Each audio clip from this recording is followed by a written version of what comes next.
Well, hi. Today getting to introduce Darren Finney with 317 Home Buyers, member of Life's Co-Pilot. So, Darren, tell me, who are you and who is 317 Home Buyers? Hi, so I'm Darren Finney, and as Jim said, I run a company called 317 Home Buyers. It's I'm our sorry. area code. That's okay. You'd be surprised how many people get that confused, but yeah, just named after our area code. So we are a company. Traditionally we buy houses. Um, we don't generally buy houses that are retail ready. So the houses that Jim's company could go and list for sale right now and get snapped up in the market. It's generally not the houses that we're purchasing. So, if for those of us in this particular community, if there's ever been a time when, like mom or dad needed to get into the community, but the family couldn't get them into the community couldn't get them in with, a bridge loan or whatnot, then they had to sell that house in order to get, that person into the community.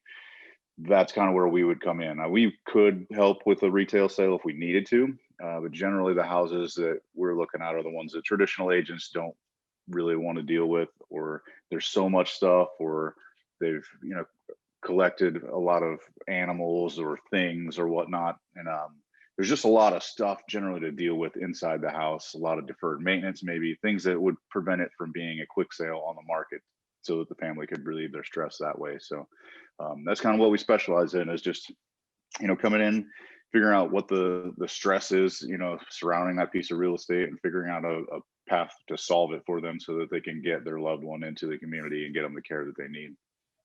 Well, tell me, how far out do you go? What kind of range do you cover? We try to stick around in we will go in the donut counties.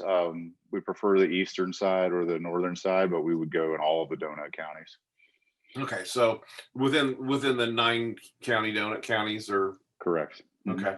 So when you're looking for a house, or when somebody has a house, is it how fixer uppy do you go? I mean, is it something that needs a lot of work, or is it something that needs some minor tweaking? Yep. So we go all the way, from minor tweaking to it needs to be gutted inside, and massive renovations inside. It just kind of depends on what we can do with the house at the end of the day.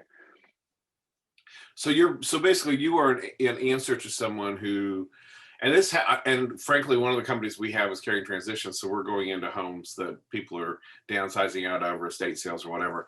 So I'm hmm constantly seeing homes that have not been maintained probably in 50 years, and Yeah.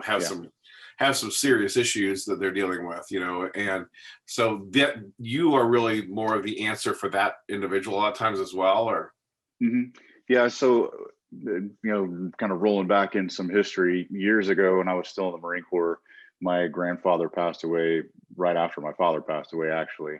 And so I was a co-executor of his estate. And although he had updated his house while he lived there, it wasn't exactly like sale ready.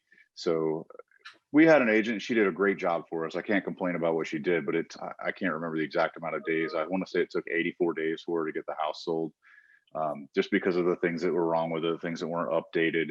And it just took forever. But we didn't know what else to do at that point in time. I didn't know that there were people out there that just bought houses like that.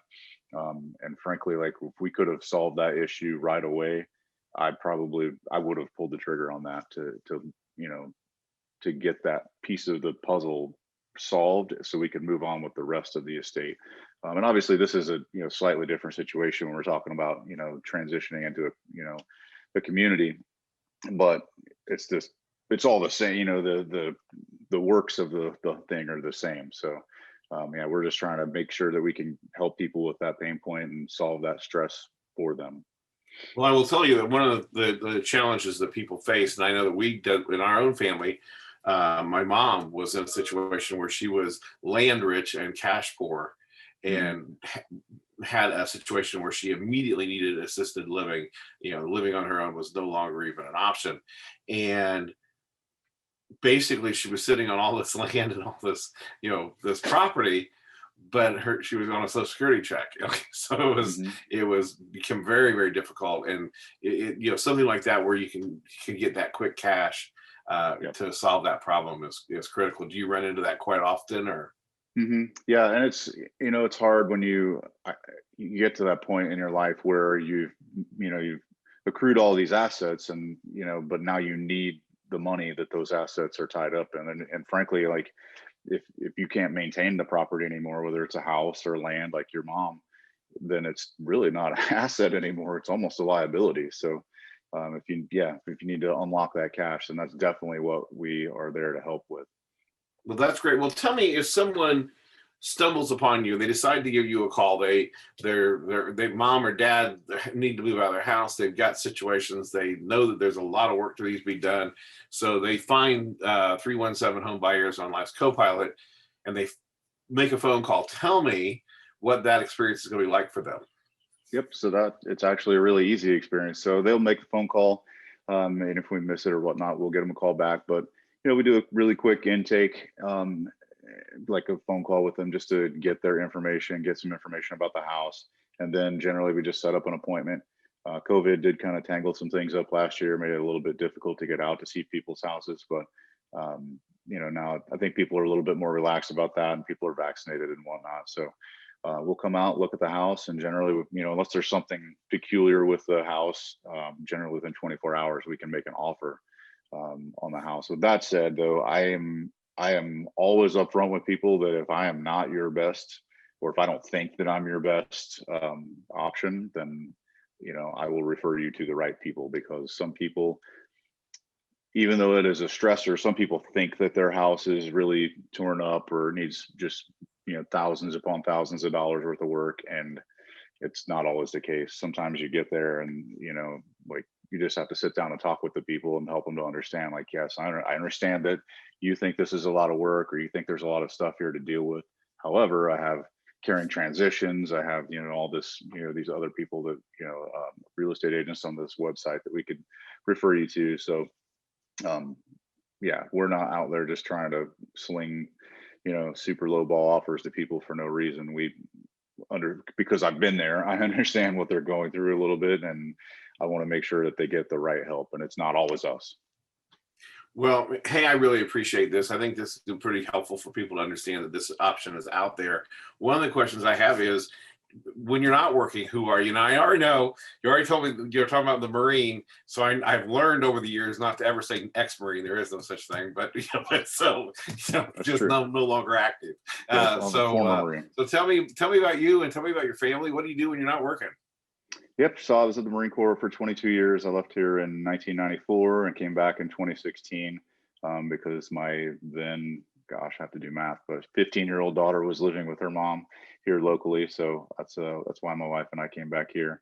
And she's actually up in or down. She's down in Bloomington right now at IU.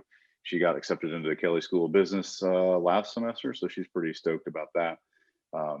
And my son is actually a Marine right now. He's on his second deployment. He just left last week. So we're all thinking about him and keeping him in our thoughts and prayers. And my wife is a nurse.